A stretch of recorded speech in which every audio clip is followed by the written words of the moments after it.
Are we ready? I guess. I need my lip gloss. 1 second. Can you grab my purse? All important green bag. Ah! Sorry. It's okay with just my eyeball. Oh no!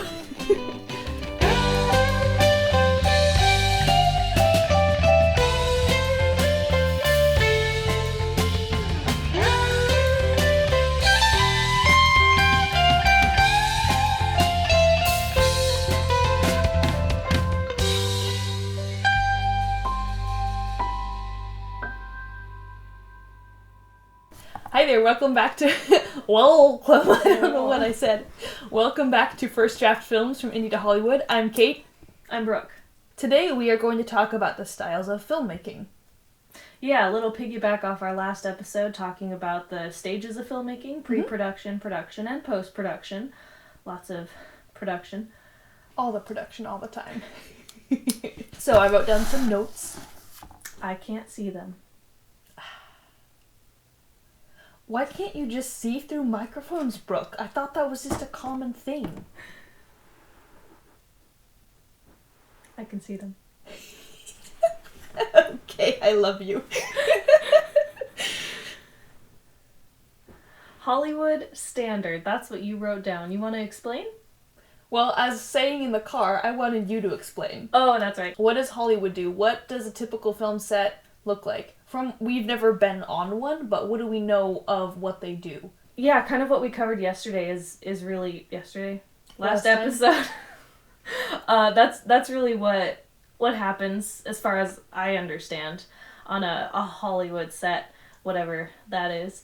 Big money, that's what that is. They're often in a studio, they're not on location as much, and they've got huge crews, like so many people that I don't even know what they do. Like 10-minute long credits, which is wonderful. Yeah. I love getting people involved. Yes, truly. Mm-hmm. Although some of the bigger budget films I've ever seen were actually shot on location. And I think that's in part to their bigger budget because they have the budget to fly everyone out there versus, do the Marvel thing and shoot in a green screen studio in Hollywood. Yeah, like the Star Wars prequels, they did both. They Exactly. did a lot of green screen, but they also flew people out to lakes in Italy and to someplace in Rome and I don't know where else. Mm-hmm. Lord of the Rings, another great example. Yeah. They filmed in New Zealand. Yeah. Yeah. So much of I it. would go there so bad. Oh my gosh, yes. My dad's been. Lucky. But that was way before Lord of the Rings was filmed there, so...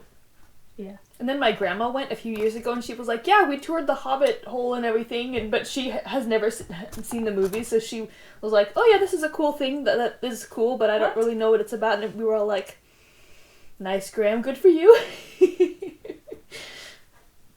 Someday. 10-year anniversary trip. No, it's gotta be sooner than that. 5-year anniversary There trip. we go. Because we still gotta go to Universal Studios.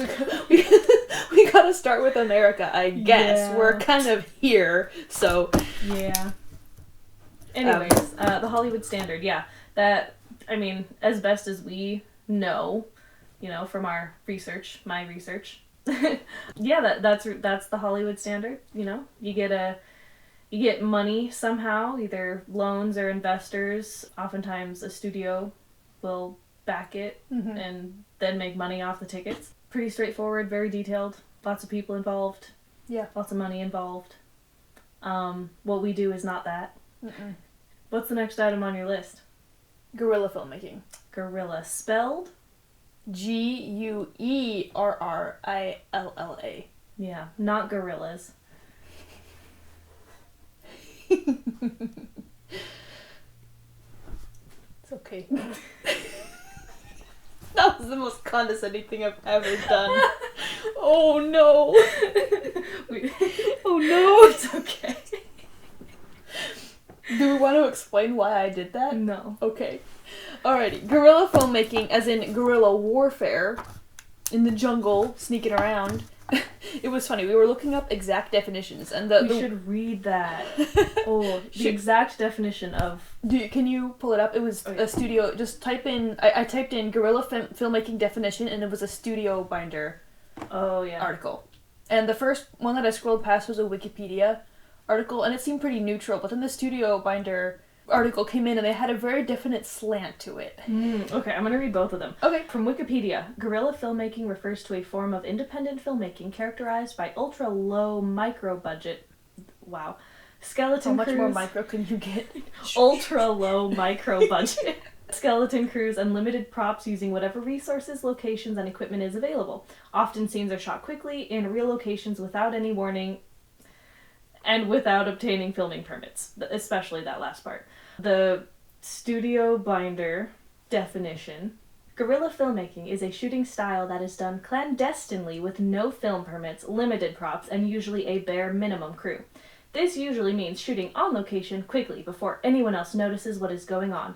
Preparation beforehand is essential, as is maintaining a low profile. This means not having a big boom mic, lights set up, or having too many crew members around when shooting. And then continue. The term guerrilla, or guerrilla, What? is taken from the Spanish word for a style of warfare waged between small bands of non-professional soldiers and official government military. In filmmaking, you can see how this idea applies, because this filmmaking style is not as organized or legal as a normal movie shoot. While a guerrilla shoot can be organized in its own way, it's still very risky, which is why it's also nicknamed run and gun. How do you shoot guerrilla style? While we do not endorse the shooting and production style of guerrilla filmmaking, we can provide you with guerrilla filmmaking tips that cover the do's and don'ts. It's so snooty! This whole article is so snooty. So they don't want you to do it, but then they tell you exactly how to do it. But if they don't like it, do they really know how to do it? Or should you take advice from your enemies because your friends are more likely to flatter you? I think we're going down a rabbit hole here. Basically, yeah, the guerrilla filmmaking is less legal if you care about that stuff. In the world of the arts, legal, I feel, is subjective. I think the most illegal thing that it's referring to is being on private property without permission. Which I would never want to do. That sounds Yeah, awful. like, why would you just sneak into somebody's backyard? Like, that's just extremely creepy. Yeah. I think the same thing would also apply to, like, abandoned buildings and stuff that I find very tempting. Yeah. Even as ultra-low micro-budget filmmakers. Ultra-low micro-budget. I would always want to at least try to get a property owner's permission. We've done that on every shoot, to my knowledge. There was an event center we actually rented. Yep. Fully legal. Yep. But no film permits. I don't know how that works still. I think it's really just giving money to the government. But I think so too. It also depends on the location. Because if you're filming Absolutely. in public, I think that's when they typically want a permit. But again, we've Yeah. never had to do that, so I don't really know. Yep. Also, Washington specifically is weird when it comes to films in general. I remember as a kid when we went to film part of Lord Vader at Fred Meyer, we were just like a bunch of kids and my mom, and like we're dressed up in all these crazy costumes, and we go in there and we film for like 30 minutes, and then the manager or something came over and was like, "Hi guys, you can't be here. You need to get like permission and like fill out this paperwork and stuff." We're like, "Oh, okay, bye." And so we left and filmed the rest of it outside. Literally outside the door of Fred Meyer. We were still on the property and there's like a Fred Meyer sign in the corner. It's hilarious. Yeah, and I think that's one of those instances of private property, making sure you get the owner's permission. Yep. You know, and we were like 12 years old. Yeah. Yeah. I think really where you would get in trouble with guerrilla filmmaking, and I'm fully theorizing here, is when you're, not an ultra low micro budget filmmaker and you're actually like making money off your products, and then the government or whoever is like, we want some of that. Yeah, that's very fair. I mean, there's probably a real legitimate purpose to film permits, but I don't know that at the moment. So. Yeah. The one exception I would say to getting permission is if it's something super, super quick. Like, let's say you're like in the back of a restaurant and you're filming only your table for like 5 minutes. Maybe. I mean, I don't feel like restaurant personally, like I would want to talk to the restaurant owner personally and maybe even like not just film in the back corner and like actually give their restaurant a shout out. But that's just like creatives helping creatives. I feel like your example might work better if you're like in the middle of like the woods or the hills around Yakima, and it's like, well, this could be someone's property, or this could be public property, or this could be government property. We're just gonna film something here real quick. Yeah, like we did for Tatooine Trouble, and we did a little bit for Brand New Surgery Suit too. Yeah. We just went up in the hills Yeah. above Terrace Heights and just filmed, and there were some signs, and people go up there anyways. Yeah, it's not like filmmaking is the most illegal thing we could be doing up there. No, this is Yakima we're talking about. So we do have a little bit of experience with getting permits and getting permission from places, especially with when we were shooting or planning to shoot the Once Upon a Dance project. Remember, there's this alley right next to the Capitol Theater that we wanted to film a particular scene at, so we went and you emailed them and asked them, and they said something about there's construction happening around there, so they couldn't clear it at the time or something. But they weren't like, no, you could never do this. It was more like, yeah, you can, but like the timing of right now. And then that worked out fine because we couldn't shoot the project anyway. Yeah. At the time, so. And ultimately what the Capitol Theater said was it's up to the city of Yakima to essentially issue that permit, which I never actually looked into. Well, okay, I looked into it. There's no information on it, so it's going to take some calling and emailing and fun stuff. The thing is, we have some connections in the city of Yakima, so... Yeah, we'll figure it out when we need to. Yeah. Honestly, not a top priority at the moment. Honestly, if anything, they should be excited that people are making art in Yakima, and I'm pretty sure they would be, at least the people that I'm thinking of. Some people would be, for sure. Other people would probably be like, oh, we never thought about that at all. Let's see what these dusty papers say. And then there's going to be other people who are like, no, we don't want good things in this world. Those people are running our city. Some of them. Yeah. Anyway, this is not a political podcast. Except for Matt Brown. Matt Brown is wonderful, and we love him. This is not a political podcast. We do not officially endorse, or do we? She does not officially... I don't know who Matt Brown is, I'm sorry. He's a city councilman. Yes, we officially endorse Matt Brown. Okay. Matt Brown also has a podcast. Nice. It's called Accurate Perspective. And it's all about what's going on in Yakima. Is that a political podcast? It is. It is. There you go. Oh yeah, so as far as permits, so there was that. We've gotten, we've booked locations, we've paid for those. And we were always very clear too when paying for these locations that like our intent is to film. Yep. Like we never tried to be sneaky about that. That just feels wrong. Yeah, there's no reason to be sneaky. Yeah. Like, we're just gonna film. Mm-hmm. Yeah. I have heard some people say that as far as for when we get a little bit bigger to a little higher level of indie, that if you have production insurance, locations are more likely to give it to you for free. Oh. Or for a heavy discount. But I mean, we're not at that stage yet. We don't have the money for insurance. Not yet, but we will soon. So we're excited for all of the things. All the things. All the time. Yes. That's our catchphrase if you couldn't tell already. All the trees all the time. Was it trees? Mm-hmm. It was trees? It was trees. It was those branches that we turned into trees. All the trees all the time. Oh, yeah. If you haven't seen Not the Drama We Expected, go watch it on YouTube. Specifically because we worked so hard on the trees. We spent days. Literally. Oh my gosh, we got old tree branches from my old boss. She was like literally cutting down a bunch of trimming a bunch of trees in her yard. And we just showed up and bundled them into the back of with her permission. Pickup. Yes, we did. Thank you. She was happy to get the trees out of her hands. We were happy to have 1,000,000 trees. Mm-hmm. And then they sat in our garage for a few weeks. Mm-hmm. That was an interesting few weeks. It was. We could hardly get in and out of the house. Yeah. And then we bundled them all over to the location we filmed at, and we left little sticks and twigs everywhere, and we took all the trees inside, and then we stuck them in cinder blocks to make them stand upright, and we had to pile like 2 or 3 cinder blocks, and they looked really cool. They did. They looked so cool. For as many trees as we gathered, it hardly looks like there are any, like, in the film. It's also true that most camera angles were not that close to the trees. True. And then there was this archway that, we both worked on it, and so some other people did too, but mostly Brooke put together this beautiful archway with these flowers, and that took hours and hours and hours. Days. Oh, that was in our kitchen for like 3 days straight. It was. So there was that, and that shows up fairly well, and that's where we took the prom photos for that. So that was cute. It was fun. That was a really fun project. Yeah. But that was hard to balance too. Like, how are we gonna make this stand without like looking totally cattywampus? So. Yeah, the cinder blocks really were amazing. Lifesavers. Yeah. Anyway, so we got permission from that building. I think we swept it or something afterwards to get get all the twigs always out of there. clean up after yourself. Very well. Leave it cleaner than you arrived. Yeah.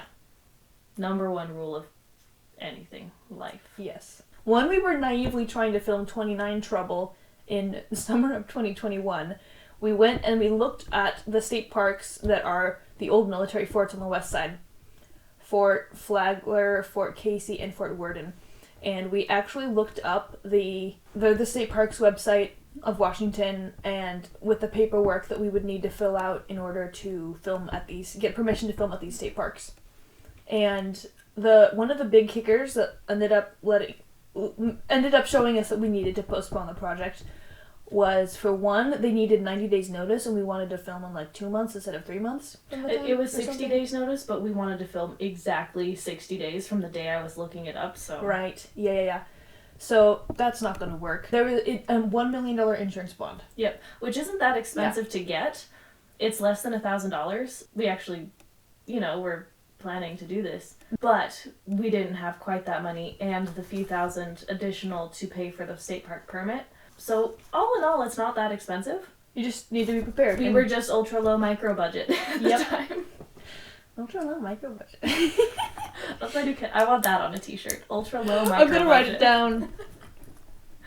Yeah, so it's really not that difficult or too expensive. For an ultra low micro budget filmmaker, it's pretty expensive, but totally still doable. Yeah. And I think here's another benefit of Washington. If we were filming in LA or in some of those places where everybody's trying to film, there would be more of an urgency and a time crunch because, oh no, what if somebody else is trying to film in this spot? Nobody's wanting to film here. I know they filmed a couple of movies at the forts. They filmed one big one, and they might have filmed other ones, but we didn't know those for sure. Yeah, they filmed, what's it called? I don't remember what it is, I haven't seen it, but they talked about it. Some 90s war movie there. It wasn't Master and Commander, what was it? No, it had something to do with gentlemen in the title. I don't remember. I don't remember that, but I do remember seeing the paint. Yeah. They painted approximately half of this fort. Yeah, like military green. Yeah, and redid all the hinges on the doors because it's on the coast. Things get worn down over time, and they just filmed a whole movie there. And it was super cool to be you're walking down this hallway and you look right and there's where they filmed and you can see the paint and the non-rusty doors, and you look to your left and it's there's a door that's halfway rusted completely off and then down the hallway it's completely dark, there's no lights, and yeah. I remember hearing something about there was a Robert Downey Jr. Roger Derby Jr. Rodney Downer is what I was gonna say. That guy, Tony Stark.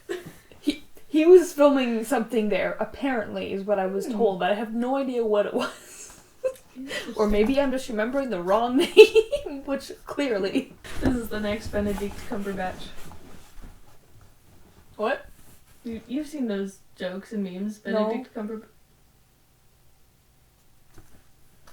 Never mind. What?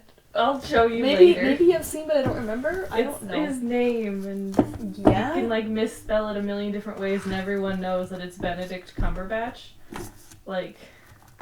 Benito Cucumber Pile. Okay. That's one of them. Borderline Cabbage Patch. That's another one. It's people intentionally misspelling his name. Was a joke? Yeah. Okay. Because just by looking at it, you know who it's referring to. That is about 40% funny. Yeah. Okay. It's approximately 80% funny when you actually witnessing it in person. Explaining the joke literally drops half of its funniness. Well, it makes it more funny than me not knowing what you were talking about. That's true.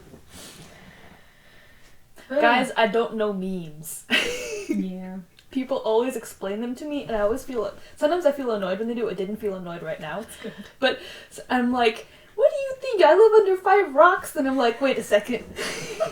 I don't anymore, but I did for most of my life. 5 rocks. You've never heard me say that? Sometimes I say 7 rocks. Oh my gosh. It's I lived under a rock, or I grew up under a rock, but it's so much better. Yep. Yeah. I stole that from somebody. Oh. Lived under 5 rocks. Now she's gonna notice every single time I say it. It's gonna be fantastic. Okay. So, now after all that, what I was gonna say was, what do we do as filmmakers? And what do our people that we've worked with before do? Yeah. Since we have owned an LLC the entire time we've been making movies together, we tend to go about things slightly more legitimately than some of our peers, solely and literally only because government. Not to say that's a bad thing, but it keeps us more accountable of our money, especially. Thank you, IRS. We love you. So when it comes to like paying for venues, you know, we use the business money. When it comes to buying food for the cast and crew, we try and use our business money, because we actually make a little bit of money from time to time. A lot of our filmmaking friends in Yakima, they'll contact their whole cast and crew, pick a location, maybe some random parking lot in the middle of the night, and just go, which is great. I'm always down for those kind of shoots. Super fun. That is, I feel, the epitome of guerrilla filmmaking, when you just kind of go and do it. Not that they're like necessarily doing anything illegal. They're not breaking into anything. They're not trespassing on private property. We've done that, you know, on a public sidewalk in the middle of the day. Again, not that there's anything wrong with filming in the middle of the night in an empty parking lot. Love those shoots. We mostly film at a specific coffee shop called Mac Daddy's on First Ave. First and Staff Sergeant Pendleton. That one. Right next to the jail. We love that coffee shop. They have really good drinks, and they always let us film there. Mark is a super awesome guy. Yeah, for real. Really cool looking coffee shop too, very film worthy.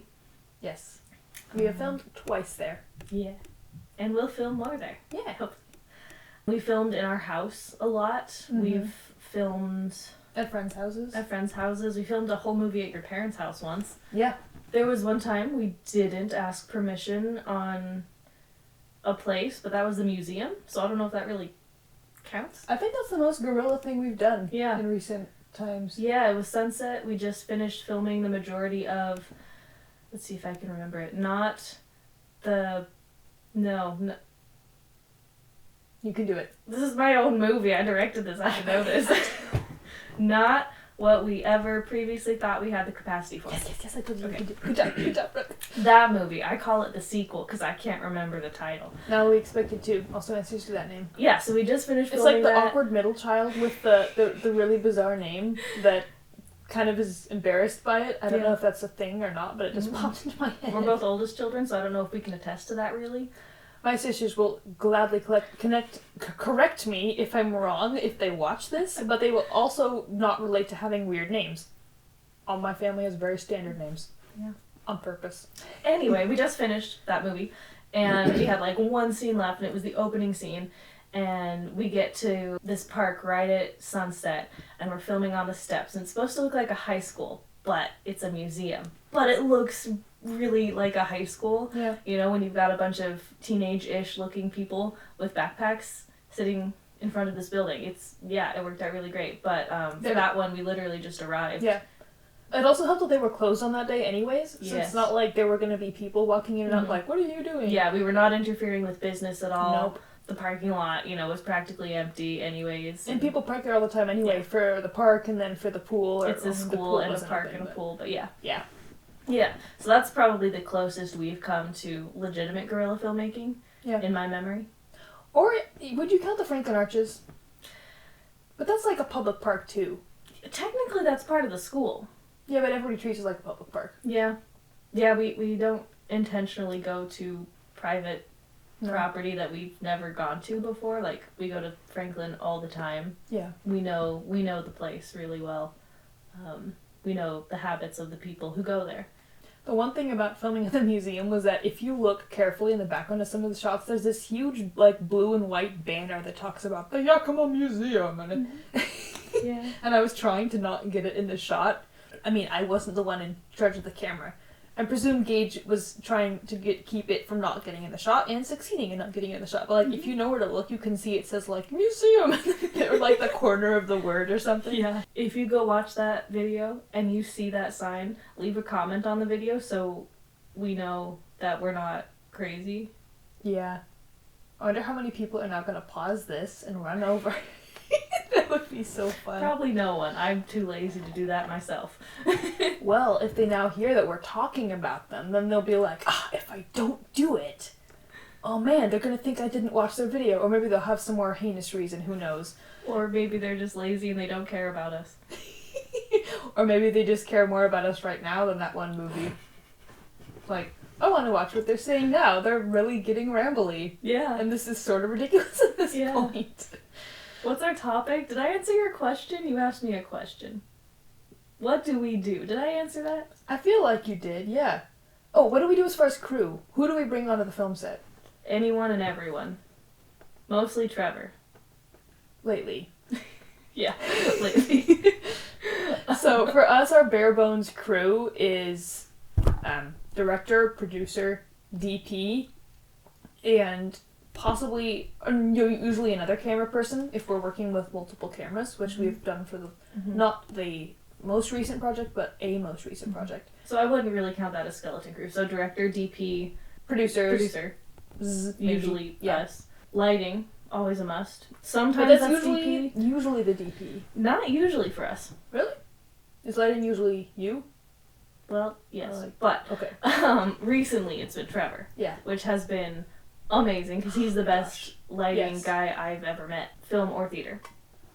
Yeah. And then sound. So those are kind of the 5 components that we, at least lately, have been trying to have as a skeleton crew. And yeah, so cinematographer or additional camera, sound, lighting people. Sound person, yes. We didn't say sound person. I did. You did? Sorry. Yeah, so sound, lights, camera, director. Yeah. Kind of your skeleton crew there. Yeah. One thing we're trying to get better at is not having everybody do all the things and trying to have designated grips. Yep. But when you're looking last minute for people, there's not a lot of people who want to just carry stuff and stand around. Understandably, I wouldn't want to do it either. The standing around part especially. Yeah. Yeah. But we've been trying to get better about not expecting the actors to do a bunch of work. Because they're working on their characters, they're doing all kinds of things, maybe working on lines. Like, they don't need to, like, help us, lug a bunch of stuff around. Like, a bunch of stands and equipment. They don't need to do that. Mm-hmm. So, that's, I guess, our next step of leveling up as far as crew. And we do plan to be able to actually start paying people for our projects. Not for every single project, but for the bigger ones coming up this year, in 2023. Mm-hmm. So, yeah. incentive. Well, how do we want to wrap this up? Anything specific? Like advice we could give to people, general opinions, Who wants to hot hear takes? advice from us? I don't know, like filmmakers? We're like the newest to the filmmaking scene. But we still have value to add. Okay, I believe you. Like, literally that's, I mean, not advice specifically, but that's the entire reason why we started this podcast, is because people are like, yeah, you have valuable things to say. We like hearing you talk about things, and we think, like, you would add something that's not already there. Well, to that's the cool. the film podcasting community, essentially. Yeah. So, before that, we'd never considered it. We're like, podcasts? I don't Podcasts even are listen cool. to those. Yeah, I like podcasts, but like, I don't know. It's the imposter syndrome, you know. Just fighting against the imposter syndrome. Yeah, So. yeah, that's true.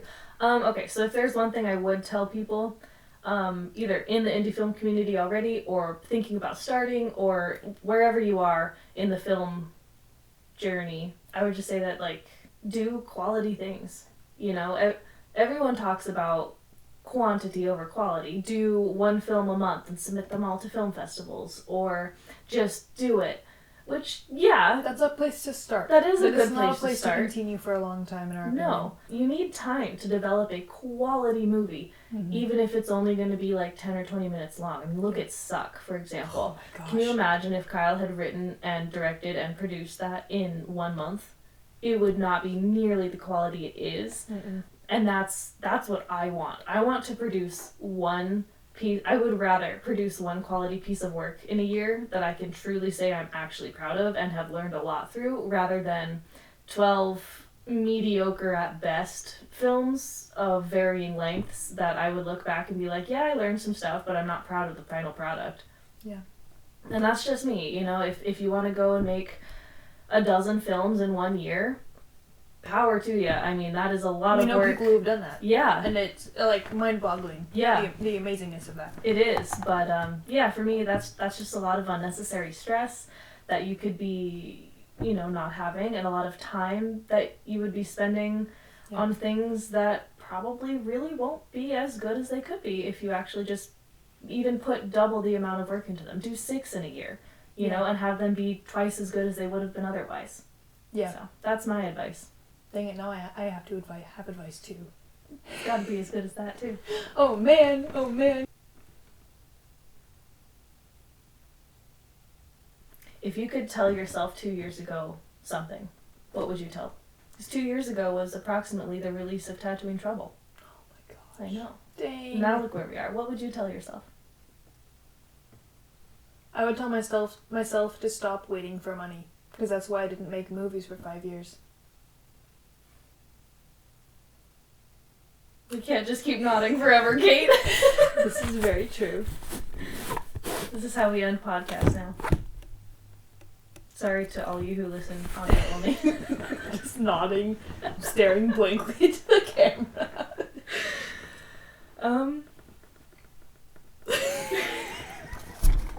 I think this is the dorkiest episode we've done. Definitely.